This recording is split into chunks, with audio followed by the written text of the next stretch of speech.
About a week later, Danny and I were called into our company commander's command hooch and were told that the lieutenant of the infantry company that we had carried the two wounded infantry fellows from the tree line to the helicopter put both of us in for a Bronze Star Medal for valor.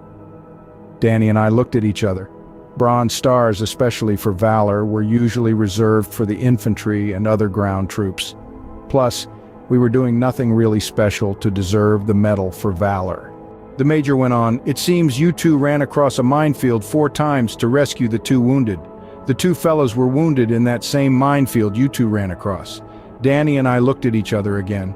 "So that explains why no one carried the wounded to the helicopter when we landed. What a bunch of jerks. No one told us about the minefield." Danny and I told the major that we didn't know the field was mined, and because of that we didn't deserve the Bronze Star for valor. The major asked us, if we did know that was a minefield beforehand, we had to cross to get the wounded, would we have crossed it? We said we were not sure, but maybe we would have looked for a way around the minefield, but we were intent upon getting the wounded on the helicopter. We never refused a medevac. As it worked out, we got the wounded guys out and to a hospital quickly and without the possibility of an RPG blowing up the helicopter if we had taken more time on the ground. We never did get the Bronze Star for valor and figured that was fair enough. Danny already had, I think, 2 Bronze Stars for valor while on the ground with the infantry. He had a lot of medals, but I'm not real sure what for. All I know is that we respected the valor medals and that Danny and I didn't deserve it for that minefield thing. Although we were upset that the infantry didn't tell us about the minefield when we were there picking up their guys, we thought that was underhanded of them. What, we couldn't trust the infantry now? That was not right. It was like telling the new guys we just dropped off at Loch Ninh to walk point on a patrol because the veterans were too afraid of getting killed if they themselves walked point. The new guys wouldn't even know what to look for walking point, but they would do it because they were ordered to do it. Or, as the underhanded veterans would say, it would prove their bravery. The first sign of danger on a patrol was usually the point guy hitting a booby trap or a sniper shooting him. A lot of guys were killed on their first patrol. I don't know how common the practice was of putting a new guy on point, as that was an infantry thing. I would hope that all soldiers in all platoons would be respectful of new guys and their gullibility. It reminded me of our new guy experience for volunteering for full-time bunker guard. What a good deal, we thought, until we found out how dangerous it was at the time. No veteran really wanted to guard that area because of the high casualty rate there at that time. Speaking of radio interceptions by the enemy, it was a common problem. The flight and the operations headquarters, along with the infantry radios on the ground called PRK-25S, had to change frequencies many times to avoid the enemy knowing our every move. Of course, it was just as easy for the enemy to scan the frequencies to pick up our new frequency. They had a lot of our radios along with their own. They acquired our radios from dead infantry and from helicopters that were shot down. They were very good at setting up ambushes in places that they knew we were flying to, and the infantry were patrolling. The less communication about positions, LZs, PZs, and medevacs, the better. But on medevacs, we had to know where we were going. The instance we had of 2 yellow smoke grenades on the latest medevac mission was an indication of either radio interception or just pop a yellow smoke grenade when they see we popped one.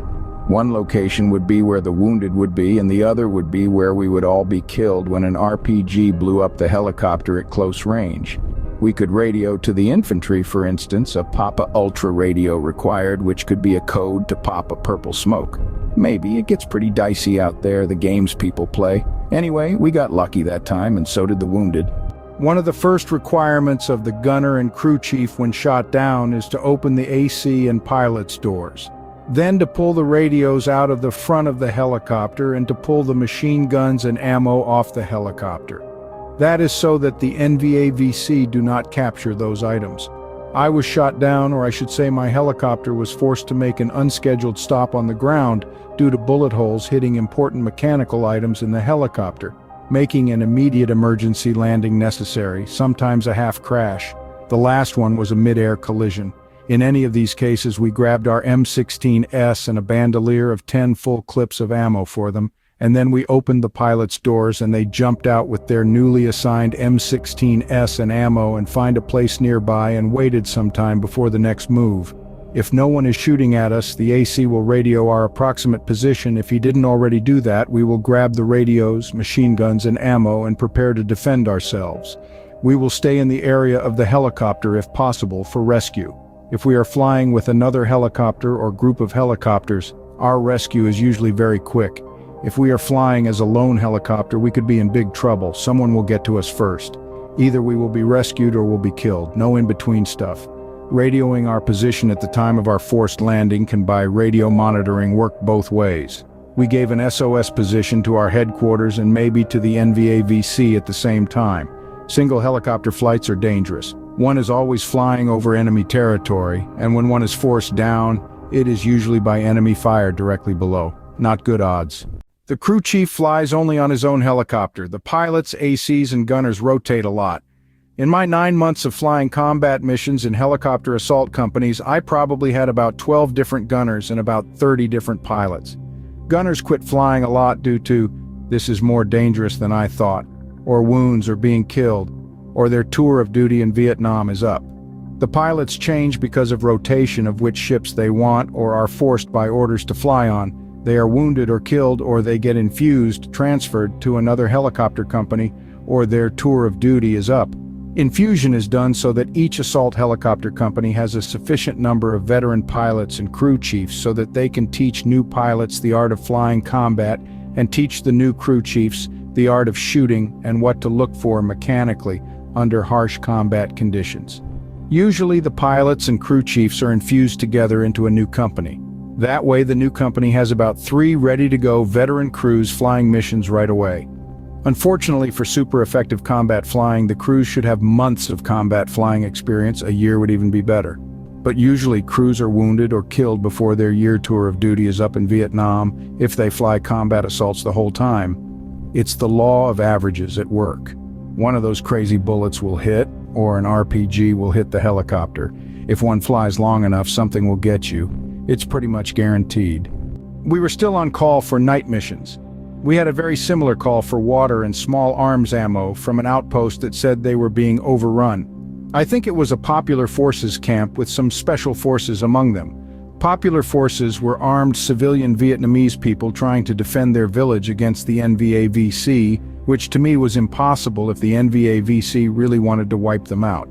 We had the grid coordinates and picked up the water and ammo. The NVAVC almost always attacked at night, and usually when it was cloudy so that the enemy was on top of you before you even saw them. And under cloudy conditions and such close proximity and confusion of the fighting, air cover could not be used.